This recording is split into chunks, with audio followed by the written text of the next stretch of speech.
kali ini kita akan mengadakan percakapan tentang supervisi akademik yang akan dilakukan oleh saya, Eka Agustina, kepada rekan sejawat saya, Ibu Zizi.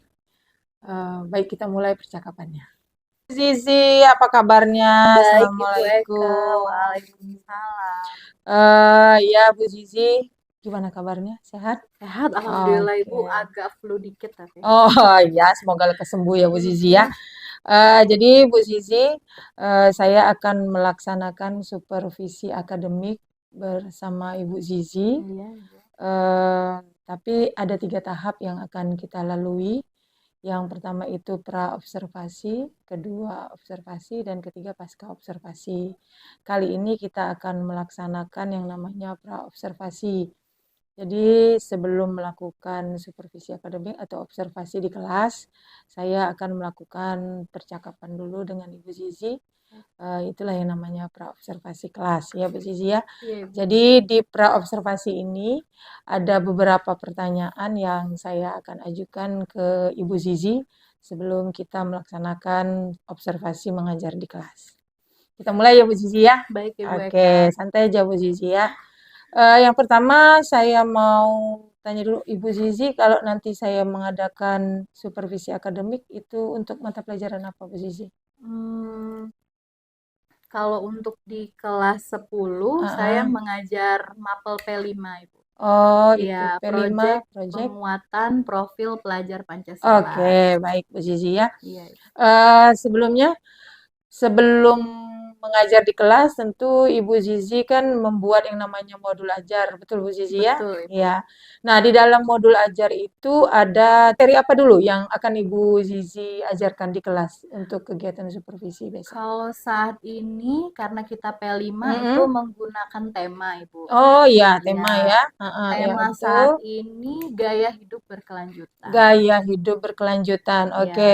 Berarti ada tujuannya ya Bu Zizi ya? Tujuan Ada, pembelajarannya tetap ada ya? Ada. Ada apa itu tujuan pembelajarannya Bu Zizi? Untuk gaya hidup berkelanjutan itu tujuannya nanti untuk mempraktekkan tema gaya hidup berkelanjutan. Oke, mempraktekkan tema gaya hidup berkelanjutan ya? Iya, betul Ibu. Oke. Nah, selanjutnya dari tujuan pembelajaran tentu ada area pengembangan yang hendak Ibu Zizi capai ya dalam kegiatan pembelajaran itu. Iya, Ibu. Apa itu pengembangan yang akan Ibu Zizi lakukan? Pengembangan yang akan dilakukan itu untuk meningkatkan keterampilan siswa. Oke, keterampilan ya. Jadi sesuai dengan gaya hidup berkelanjutan, nanti kita akan membuat karya dari barang bekas. Oh, dari barang bekas ya Bu Zizi ya? Oke. Sehingga nanti hasil karya itu bisa digunakan kembali. Oh, Jadi iya. sesuai dengan tema yaitu gaya hidup berkelanjutan. Oke, jadi dari barang bekas akan menjadi barang jadi yang bernilai, begitu maksudnya ya Bu Zizi ya? Betul, bahasa singkatnya daur ulang. Oh iya, daur ulang ya. Oke, oke. Nah, selanjutnya setelah ada yang akan dikembangkan, tentu Ibu Zizi punya strategi ya, strategi yang dipersiapkan untuk melaksanakan apa yang akan dikembangkan ini. Betul. Apa saja strategi yang akan Ibu Zizi persiapkan? Strateginya pertama-tama tentunya melakukan perencanaan. Oke, perencanaan. Membuat modul. Oke. Lalu di awal nanti persiapan, kemudian nanti ke praktek. Oke. Setelah praktek baru nanti hasil dari praktek kita evaluasi lagi. Dievaluasi, ya berarti terakhirnya dievaluasi ya Bu Zizi ya. Iya. Dalam melaksanakan perencanaan, pembuatan modul, dan evaluasi juga ya. Iya. Apakah Ibu Zizi melakukan kolaborasi atau Ibu Zizi sendiri mengerjakannya?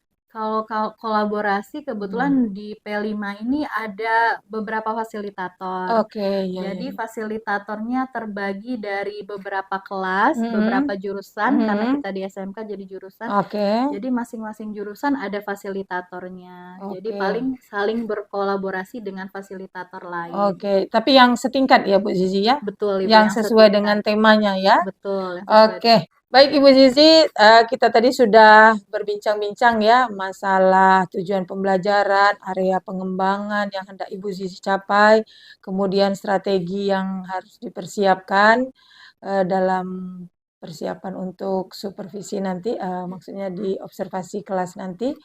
Nah, dari percakapan ini, apa yang Ibu Zizi rasakan dari percakapan yang sudah kita lakukan berdua ini? Setelah percakapan dengan Ibu Eka ini, saya jadi merasa lebih percaya diri nantinya untuk praktek berbagai hal yang sudah kita bicarakan ini bisa saya langsung praktekkan ketika praktek nanti. Oke, ya baik-baik. Baik Bu Zizi, jadi besok kita akan melaksanakan observasi. Saya akan izin mengobservasi dalam pembelajaran yang akan dilakukan oleh Ibu Zizi di kelas. Baik, Ibu. Hari apa tuh? Hari Jumat ya? Hari Jumat ya, betul. Ya, Ibu. hari Jumat ya. Baik, saya mohon izin ya Bu Zizi, nanti Silakan, akan Ibu. melaksanakan observasi. Baik, Ibu. Semoga apa yang sudah direncanakan dalam perencanaan yang sudah Ibu Zizi buat bisa terlaksana semua. Baik, terima kasih waktunya Ibu Zizi. Sama-sama Ibu Eka. Ya, terima kasih. Assalamualaikum. Waalaikumsalam warahmatullahi wabarakatuh. Assalamualaikum warahmatullahi wabarakatuh. Waalaikumsalam warahmatullahi wabarakatuh. Bertemu lagi minggu ini di pelajaran profil pelajar Pancasila ya. Sebelum kita memulai pelajaran hari ini, ada baiknya kita berdoa terlebih dahulu. Silakan doanya dipimpin oleh Vega. Marilah teman-teman, sebelum kita memulai pelajaran pada hari ini, lebih baiknya kita berdoa sesuai agama dan kepercayaan masing-masing. Berdoa mulai.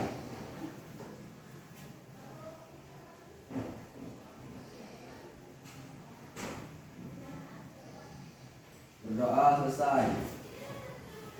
Ya, baik. Ibu periksa kehadirannya dulu ya. Siapa yang tidak hadir hari ini? Sekretaris Mira? Yufa dan Rahman sakit ya. Tentang gaya hidup berkelanjutan dengan topik menjaga lingkungan hidup. Sebelumnya kita sudah pernah membahas ya tentang menjaga lingkungan sekitar. Ada yang masih ingat menjaga lingkungan apa saja kita? Menjaga kebersihan. Menjaga kebersihan, betul Rafli, kebersihan lingkungan sekolah dan rumah, lalu masyarakat. Jadi sebelumnya kita juga sudah pernah membahas mengenai menjaga lingkungan sekitar, yaitu menjaga lingkungan rumah, sekolah, serta lingkungan masyarakat. Lalu apa saja yang ditemukan pada saat kita membahas itu? Bagaimana dengan keadaan lingkungan sekolah kita? Baik, sudah cukup bersih ya? Lalu bagaimana dengan keadaan lingkungan rumahmu? Cukup baik. Sudah cukup baik juga ya. Bagaimana dengan keadaan lingkungan masyarakatmu? Lumayan baik. Baik juga ya, meskipun masih terdapat sampah, tapi masih tergolong baik ya. Ya, kemudian kemarin juga kita bahas apakah terdapat tanaman-tanaman hijau di sekitar kalian ya. Ya, bagaimana dengan di lingkungan sekolah? Banyak ya, banyak lingkungan hijau. Bagaimana dengan sekitar rumah? Banyak juga kemarin ya, dan ada juga tanaman obat ya di rumahnya, kemarin sudah kita bahas. Kemudian bagaimana dengan di lingkungan masyarakat? Lebih banyak ya? Lebih banyak ditemukan pohon-pohon hijau. Nah, kaitan dengan apa yang pernah kita bahas sebelumnya, masih mengenai tema tentang gaya hidup berkelanjutan. Ibu ulas kembali, dalam tema gaya hidup berkelanjutan itu ada 3 dimensi profil Pancasila di dalamnya. Yang pertama adalah bergotong royong dan mandiri, kemudian yang kedua adalah bernalar kritis, yang ketiga adalah kreatif. Jadi dalam tema kita itu ada 3 dimensi profil pelajar Pancasila di dalamnya. Kita masuk ke materinya ya. Seperti yang Ibu jelaskan tadi, gaya tema kita pada hari ini adalah gaya hidup berkelanjutan dengan topik prakarya dari bahan daur ulang. Jadi nanti kita sama-sama mengulas kembali tentang gaya hidup berkelanjutan, mengulas kembali tentang lingkungan sekitarmu. Kemudian kalian akan dibagi menjadi beberapa kelompok. Nah, nanti dalam kelompok kalian akan memulai proyeknya, yaitu membuat prakarya dari bahan daur ulang. Kita bahas sama-sama ya. Ini sudah cukup terlihat? Terlihat ya? Oke. Nah, ada pertanyaan. Apa itu menjaga lingkungan sekitar? Ada yang bisa menjawab? Apa itu menjaga lingkungan sekitar? Siapa yang mau memberikan pendapatnya? Ya, apa itu Rafli? Menjaga lingkungan seperti kebersihan, menjaga kebersihan,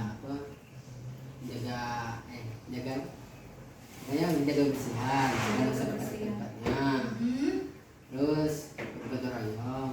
Ya, bagus. Membantu orang tua. Membantu orang tua, bagus sekali. Itu adalah praktik kita sebagai manusia atau sebagai makhluk hidup untuk menjaga lingkungan hidup di sekitar kita demi keberlangsungan kita bersama. Lanjut lagi, ada pertanyaan lagi. Bagaimana keadaan lingkungan hidup sekitarmu? Ada yang mau menjelaskan? Vega, bagaimana keadaan lingkungan sekitarmu? Dimulai dari lingkungan sekolah? Baik. Cukup baik. Dari mana dilihat baiknya? Kebersihan. Kebersihannya sudah cukup baik. Lalu bagaimana dengan keadaan rumahmu? Baik juga. Kenapa baik? Banyak tanaman obat-obatan. Karena banyak tanaman obat-obatan dan tanaman lain ya. Kemudian bagaimana lingkungan masyarakatmu?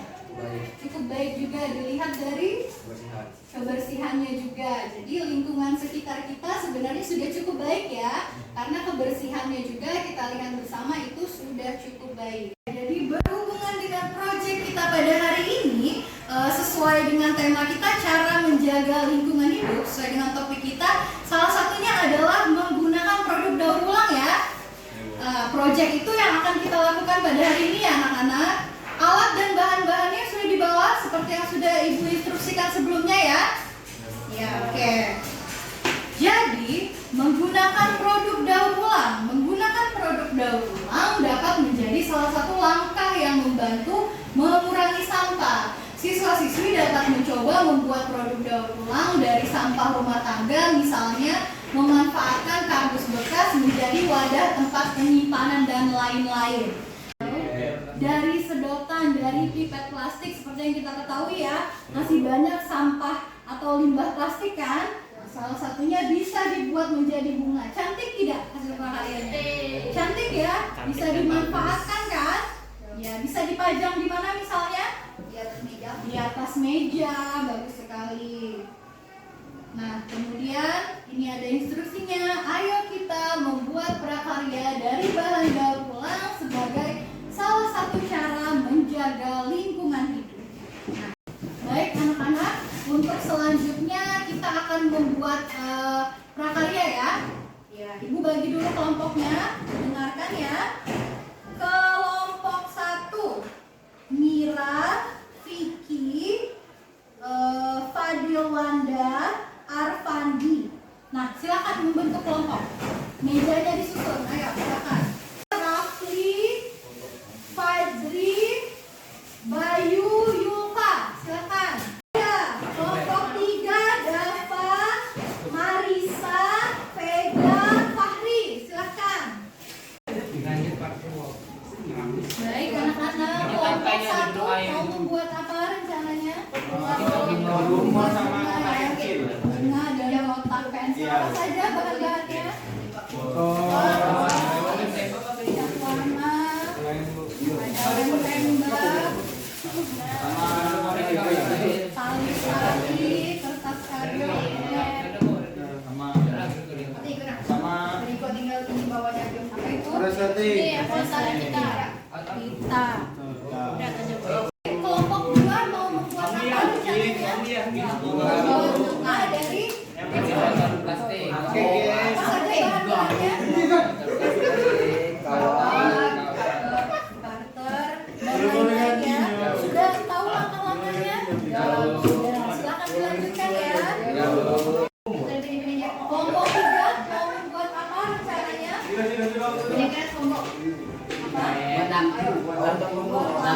dari sendok.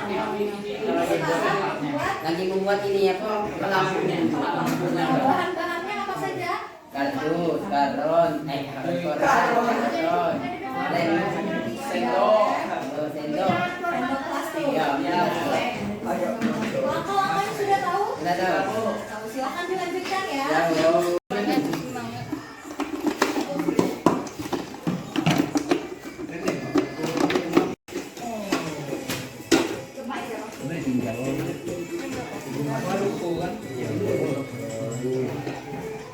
Sudah selesai membuat prakaryanya? Jadi masing-masing kelompok nanti akan menjelaskan ya. Menjelaskan dari tempat duduknya saja. Nanti teman-teman lain memperhatikan. Dimulai dari kelompok 1, silakan berdiri. Mira, silakan menjelaskan, semuanya berdiri. Jadi ini adalah tempat pensil, bisa tempat duduk atau apapun ini bisa di apa tarik-tarik saja. Kalau tempat pensil warna Bahannya dari kain Dari sama kain. dari botol plastik. Ya, Bu. Cara Sama membuat aluminium. dari Botol sama aluminium. Oke. Cara membuatnya dijelaskan sedikit. cara membuatnya apa pertama botolnya digunting, ya, bisa dikata dengan digunting. Habis itu di apa kayak gitu dan Oke. kita dikasih hiasan apa aja. Oke. Kasih tepuk tangan untuk kelompok 1. Baiklah, kelompok 2, silakan berdiri menjelaskan hasil prakaryanya. Semuanya berdiri, silakan. Ayo. Nah, siapa yang mau menjelaskan? Dari kelompok kami membuat bunga untuk meja dan kami bikin dari botol bekas, kawat, terus botol bekas dan ya untuk membeli. Cara membuatnya? Buatnya mau dipotong botol dulu dibagi dua, Oke. terus yang bagiannya dipotong Baik. terus kawatnya untuk penyangganya. Penyangganya. Lalu diwarnai ya? Menggunakan Cat cat air ya. Oke, bagus sekali, kasih tepuk tangan untuk kelompok 2. Anak-anak, kita sudah selesai membuat prakarya sesuai dengan topik kita pada hari ini. Apa tadi topiknya? Gaya hidup, gaya Berkelanjutan.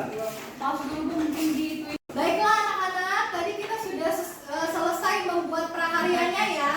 Sesuai dengan tema dan topik kita hari ini. Apa tema kita hari ini? Gaya hidup berkelanjutan. Dengan topik Mendaur ulang. mendaur ulang, menjaga lingkungan hidup dengan cara membuat Mendaur ulang. prakarya dari bahan daur ulang. Benar sekali, bagus. Ada yang mau memberikan kesimpulan?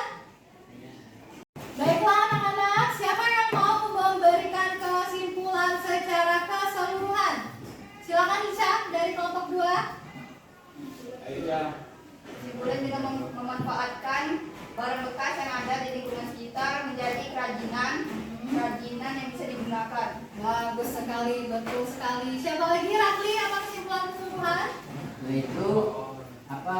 Itu membedakan plastik mana kertas itu satunya bisa berdapat bertahun-tahun. Nah, seperti contohnya membuat bunga atau membuat apa lampu, membuat pensil, nah itu pakai lain-lainnya. Betul sekali. Jadi ada berbagai limbah yang sulit untuk diolah. Salah satunya adalah limbah plastik. Nah, karena limbah itu sulit untuk diolah atau diuraikan, maka bisa dimanfaatkan lagi. Betul. Salah satunya membuat kerajinan tangan dari plastik. Betul juga yang disampaikan oleh Ica tadi. Kita bisa memanfaatkan bahan-bahan daur ulang agar bisa digunakan kembali. Itu salah satu cara kita untuk menjaga lingkungan hidup sesuai dengan tema kita tadi, gaya hidup berkelanjutan. Nah, Ibu harapkan hal itu bisa kita aplikasikan ya dalam kehidupan sehari-hari, baik di lingkungan sekolah, di lingkungan tempat tinggal, serta di lingkungan masyarakat. Betul sekali. Bisa diaplikasikan? Bisa. Oke,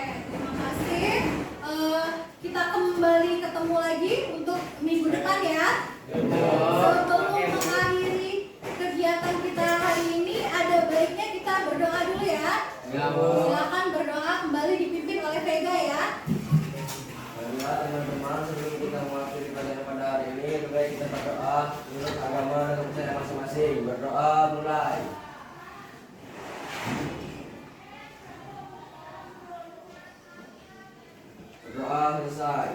Alhamdulillah. Ya, terima kasih anak-anak. Silakan disiapkan. Bersedia. Beri salam kepada Ibu Guru. Assalamualaikum warahmatullahi wabarakatuh. Terima kasih Bu. Terima kasih anak-anak. Sampai ketemu minggu depan. Ya. Oke, Assalamualaikum Ibu Zizi. Apa kabarnya? Waalaikumsalam. Alhamdulillah Ibu. Iya, sehat ya? Alhamdulillah.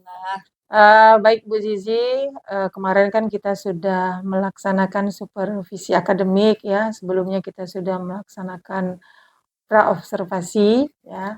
Nah, sekarang kita lanjut lagi. Langkah yang ketiga ini adalah pasca observasi atau pasca dari supervisi akademik yang saya lakukan di kelas Ibu Zizi untuk mata pelajaran P5, betul Bu Zizi ya? Iya Ibu. Nah, jadi di sini ada beberapa pertanyaan yang saya akan tanyakan ke Ibu Zizi terkait masalah pelaksanaan pembelajaran dan juga kegiatan supervisi yang sudah saya lakukan di kelas Ibu Zizi. Baik Ibu Zizi, bisa ya? Bisa Ibu. Santai saja, rileks saja Bu Zizi ya. Oke, yang pertama ini saya tanya dulu, bagaimana perasaan Ibu Zizi setelah pada saat melaksanakan kegiatan pembelajaran di kelas kemarin gitu. Ada saya kan di dalamnya. Iya. Bagaimana perasaan Ibu Zizi?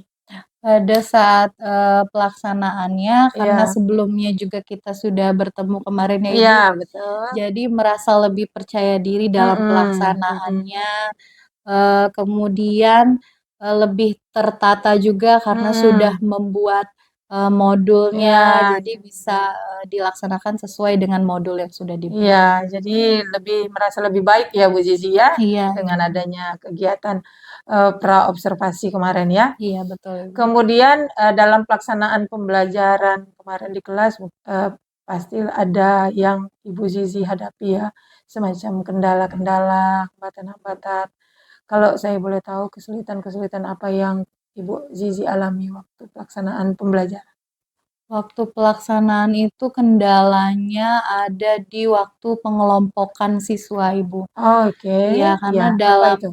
dalam pengelompokan itu kemarin pengelompokan siswanya atau membuat kelompoknya, membagi siswa menjadi kelompok itu masih berdasarkan keinginan siswa. Jadi siswa maunya berkelompok dengan siapa, itu siswa sendiri yang memilih. Gitu. Oh, jadi pengelompokannya itu berdasarkan pilihan siswa sendiri ya Bu Iya, Zizi ya? betul, Ibu. Oke, ya. Selanjutnya menurut Ibu Zizi bagaimana cara mengatasi dari permasalahan yang Ibu Zizi hadapi tadi, masalah pengelompokan itu? Untuk mengatasinya mungkin selanjutnya saya akan melakukan tes tes diagnosis non-kognitif. Jadi nanti setelah diketahui hasil tesnya, gaya belajarnya, nanti pembagian kelompoknya bisa berdasarkan gaya belajar siswa. Misalnya yang audio, yang visual, yang kinestetik. Oke, ya. Jadi berdasarkan gaya belajar anak-anak ya. Iya. Oke. Ada lagi kendala yang Ibu Zizi hadapi selama kegiatan pembelajaran kemarin? Saya rasa yang lainnya berjalan dengan lancar Ibu. Ya, sesuai dengan rencana ya Bu Zizi ya. Sesuai dengan rencana. Baik Ibu Zizi, kita ke pertanyaan selanjutnya. Jadi setelah ada kendala-kendala yang Ibu Zizi hadapi tadi, kemudian Ibu Zizi sudah menjelaskan bagaimana Ibu Zizi mau menghadapinya. Nah, selanjutnya saya ingin tanyakan rencana tindak lanjut yang akan Ibu Zizi lakukan dalam menghadapi kendala tersebut apa? Untuk rencana tindak lanjutnya, selanjutnya mungkin dalam perencanaannya saya akan memasukkan tes diagnostik non-kognitif Ibu untuk mengetahui gaya belajar siswa. Oke, jadi di mana Ibu akan memasukkannya itu? Tes itu? Di perencanaan modulnya. Di perencanaan modulnya ya, oke. Jadi begitu ya. Iya. Selanjutnya Dari kegiatan pembelajaran tadi, yang kemarin ya sudah saya amati itu, Ibu Zizi ada menjelaskan tujuan pembelajaran, ya kan? Betul, Ibu. Tujuan pembelajaran pada saat pertemuan kemarin. Yang ingin saya tanyakan, apakah tujuan pembelajaran yang Ibu Zizi jelaskan ke anak murid itu sudah sampai semua, Bu Zizi? Alhamdulillah sudah tercapai. Sudah tercapai semua ya, Bu Iya. Zizi ya. Jadi semuanya sudah sesuai dengan tujuan pembelajaran. Iya. Selanjutnya, Ibu Zizi mengatakan kalau tujuan pembelajaran itu sudah tercapai, pasti ada indikator ya Bu Zizi ya. Betul. Apa saja indikatornya itu Bu Zizi? Bisa Ibu Zizi jelaskan. Indikatornya pertama, siswa sudah mengetahui apa-apa saja barang Iya. yang bisa didaur ulang. Oke, barang yang bisa didaur ulang, ya. Kemudian siswa juga sudah memiliki keterampilan untuk membuat hasil karya daur ulang yang bisa digunakan kembali. Oke, jadi ada 2 ya Bu Zizi ya. Iya, Ibu. Yang pertama anak-anak itu tahu barang-barang apa saja yang bisa didaur ulang, ya kan? Kemudian mereka langsung praktek ya. Betul, Ibu. Praktek dengan keterampilannya untuk membuat barang daur ulang gitu ya. Betul, Ibu. Oke, menjadi barang yang bernilai gitu ya. Betul, Ibu. Oke. Setelah kita berdua melaksanakan kegiatan pra-observasi, kemudian observasi yaitu supervisi di kelas, kemudian yang terakhir ini adalah kegiatan pasca observasi. Apa yang Ibu Zizi rasakan dari kegiatan ini, rangkaian kegiatan ini? Rasanya dari setiap rangkaian kegiatan itu semakin bersemangat, Ibu. Iya. Semakin percaya diri. Oke. Kemudian saya juga banyak belajar dari Ibu Eka. Jadi merasa terbekali dengan banyak ilmu pengetahuan. Berarti ada manfaatnya ya Bu Zizi Iya, ya? itu sangat ada manfaatnya. Alhamdulillah kalau begitu. Oke. Nah, selanjutnya pertanyaan terakhir Ibu Zizi, dari rangkaian kegiatan yang sudah kita lakukan, mulai dari pra-observasi, kemudian observasi atau supervisinya di kelas, kemudian yang terakhir ini pasca observasi, saya ingin tahu apa rencana tindak lanjut untuk kegiatan pembelajaran yang akan Ibu Zizi lakukan. Rencana berikutnya apa?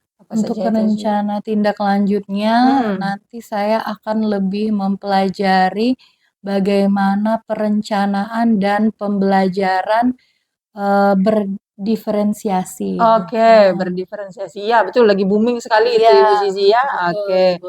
Selanjutnya ada lagi? Selanjutnya itu tadi nanti saya akan memberikan tes diagnostik kepada tes siswa diagnostik ya. non-kognitif ya. Ya. Untuk mengetahui gaya belajar siswa agar nantinya bisa mengelompokkan siswa sesuai dengan gaya belajar. Oke, ya. Jadi ada perubahan ya Bu Zizi ya. Supaya nanti lebih meningkat lagi. Betul. Motivasi belajar siswa, hasil belajarnya supaya juga lebih meningkat lagi. Betul sekali Bu Zizi. Baik Ibu Zizi, terima kasih sudah hadir di sini. Sama-sama. Kita sudah melaksanakan kegiatan supervisi akademik. Saya doakan semoga Bu Zizi semakin meningkat. Amin. Kemudian kegiatan pembelajaran yang menuntun dan menyenangkan serta berpihak pada murid itu dapat kita wujudkan. Baik. Iya. Baik, terima kasih Bu Zizi. Sampai Sama-sama. berjumpa lagi pada kegiatan yang berikutnya. Oke, terima kasih Bu Zizi. Sama-sama Ibu Eka.